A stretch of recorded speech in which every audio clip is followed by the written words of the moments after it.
Yo, what is up, guys? I hope you guys are doing well.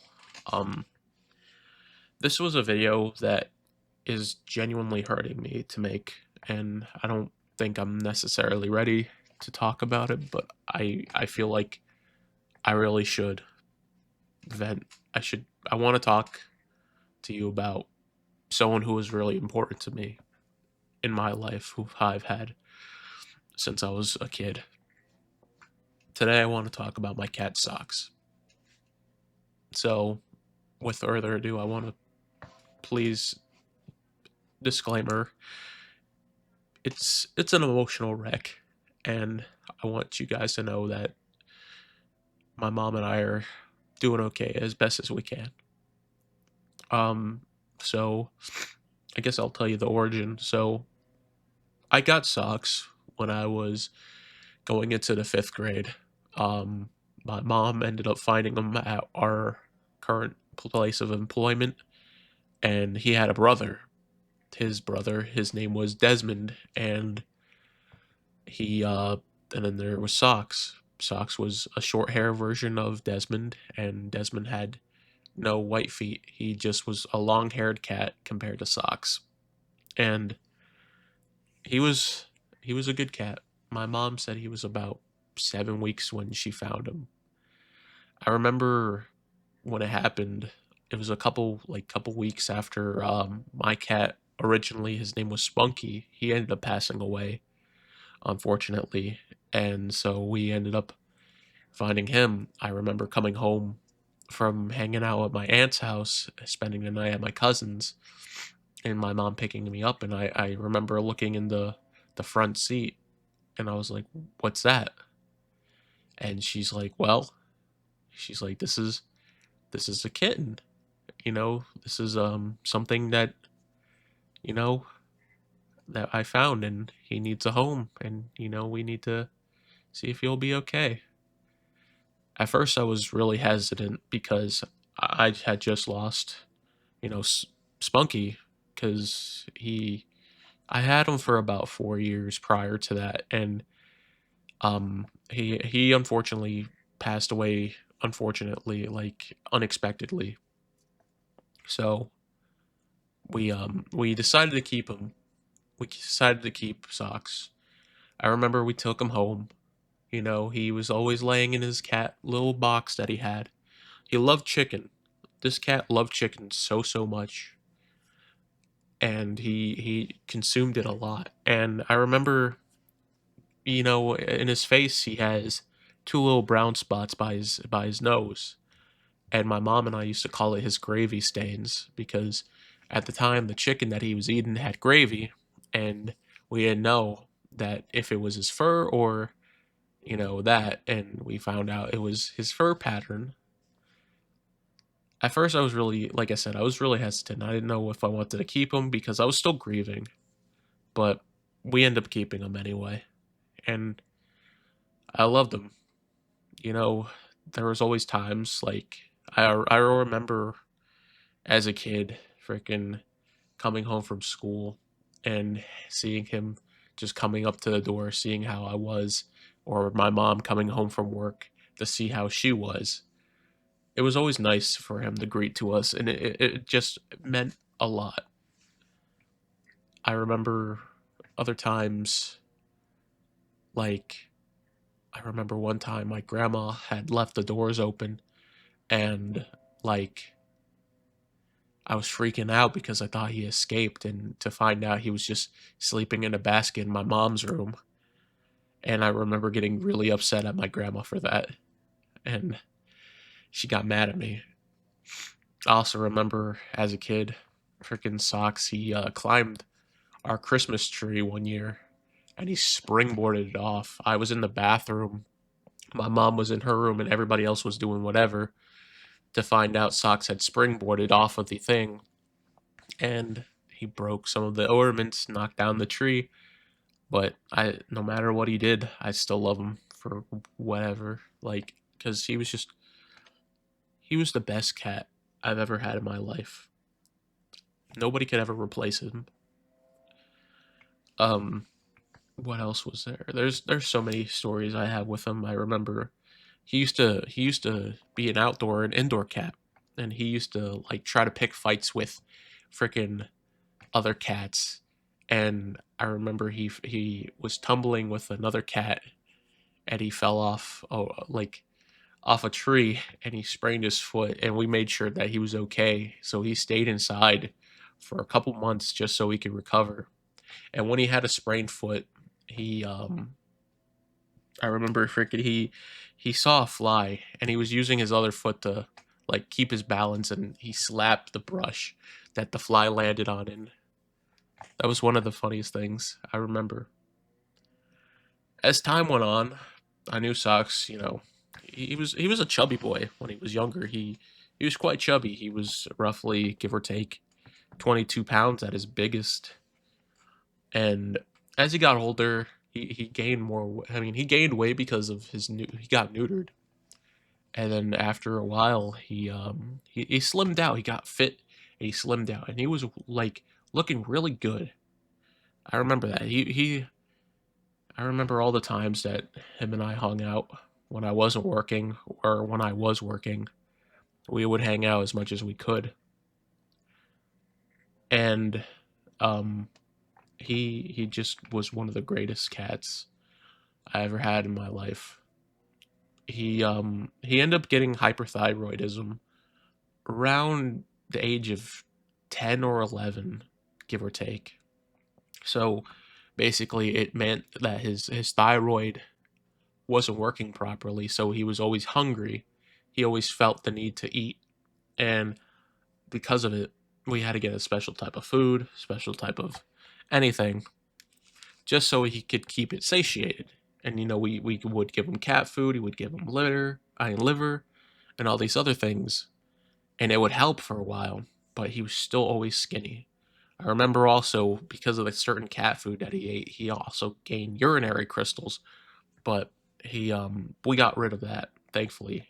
We had changed his food, changed his diet on that, and he was healthier. He was healthier for a very, very long time. He kept himself pretty good in shape. He always did bowel movements. He always did used the restroom. He knew how to clean himself. All this other stuff. And you know, as time went on, he started to go on like a decline, and he was he wasn't doing so hot. I noticed that because a little bit ago he decided to stop using the litter box. I didn't know what that meant. I didn't know what it means at all. But like, he stopped using the litter. He started pissing on the floor, shitting on the floor, never on the carpet, just always in the kitchen. And like, it was weird because like out of the 18 years that we've had him, I didn't expect him to do that kind of stuff. And then as like weeks were coming by, he he didn't do so hot. He was just always tired. He was always sleeping. He'd have these moments where he'd just meow in the middle of the night and just scream for no reason. And I understand. I do. I get it. I really do. Because like, if I was wondering what was going on, I would like to know too. Um, he unfortunately was on a decline the past couple weeks that we've been here. Like, we're trying to take care of him as much as we could. We gave him comfort, made sure that he was okay. Um, he started gaining and going less weight. So he went from 22 to about maybe 15. Then he went to 7, and then just today when it happened, he was 5.9 pounds. He was literal skin and bones at this point in time. And I remember I came home from work last night, super late. I was like, where is he? Like, I didn't see him. Like, normally he would lay either on the chair or the couch. The specific purchase that he had. Like, if he would was laying on his desk or under my desk and stuff. I ended up finding him under the couch. He was still good. He was chilling.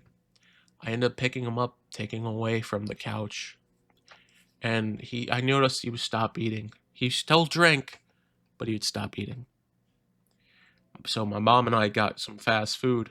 We don't really normally do it, but we got some chicken nuggets from Wendy's. I gave him some chicken from like other places that we went, and I started shredding it just so he could eat something because I knew he was hungry because he just didn't want to eat any food anymore. We had an appointment to see the vet on Monday, but because of the circumstances, we knew that there was not much we could do. So we went to the urgent vet today. They did some tests.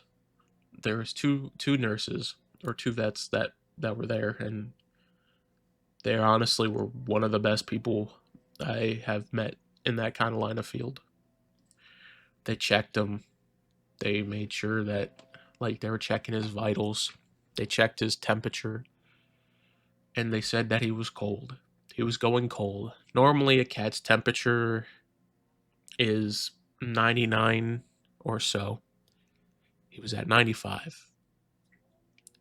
And that that meant he was just cold. We were just wondering what was going on. They were checking his organs and stuff. I knew about the thyroid because of his hyperthyroidism, but they said that he had enlarged kidneys. He was going into kidney failure, and it was hard. It was very hard.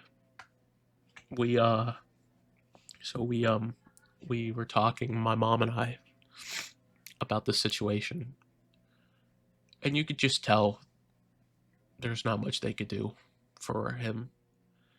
They brought him a warm blanket so that he can warm up, and he was just struggling just to stay awake. He kept looking at us with these eyes, these tired eyes, and we knew he was ready to go. We knew he was going soon. We didn't want to prolong it any longer. We just wanted him to know that we loved him. And so they they came in, they asked us like what would happen, worst case scenario. We didn't want to be selfish and let him suffer because if he had no quality of life, then what's the point on living? And so we ended up saying it's okay. It's okay if he was going. We ended up getting him euthanized. He they sedated him. He was just relaxing. He was just comforting. I knew he wanted to hang out with us as much as we could. We were there for hours just to make sure that he was okay. And so once the sedative hit, like he was just numb. They put the catheter in his arm. And so we just said our goodbyes. We reminisced about good times with him. We told him that he was a good boy and he's the best cat because he was. He was the best cat. And I would never give it up for anything in the world. Spending as much time with him just to hear him one more time was one of the greatest things. It would be the greatest thing. And so they ended up putting him to sleep. My mom and I never left. We left we were by his side the entire time and made sure that he was there and he knew that we were there. We gave him hugs and kisses as much as we could. And I knew once we left, that would be the last time I seen him. And so I told him, you got people waiting for you, buddy. You don't have to stay. We love you. Don't forget that we love you. And so they took him away. It's been a couple hours since he's passed. I miss him dearly. I had him since I was a kid. I'm a grown ass man now. You'd think I lost so many people in my life. I lost relatives, but doesn't hit as hard as losing a pet. I love you, Socks. I love you dearly. Many people love you as well because so many of my friends contacted me saying that they're sorry about what happened. They wanted to make sure that he was okay. And I know it sucks because he's gone, but I'll never stop loving you. And I know wherever you are, I know you're watching us. I'm sorry, guys. I really didn't mean to get so emotional, but it's I had to talk about it. If I don't make videos for a couple of days, this is why. Grieving sucks, and it happens. So with that, this is Connor. You've been watching whatever channel this goes on. Peace out, guys.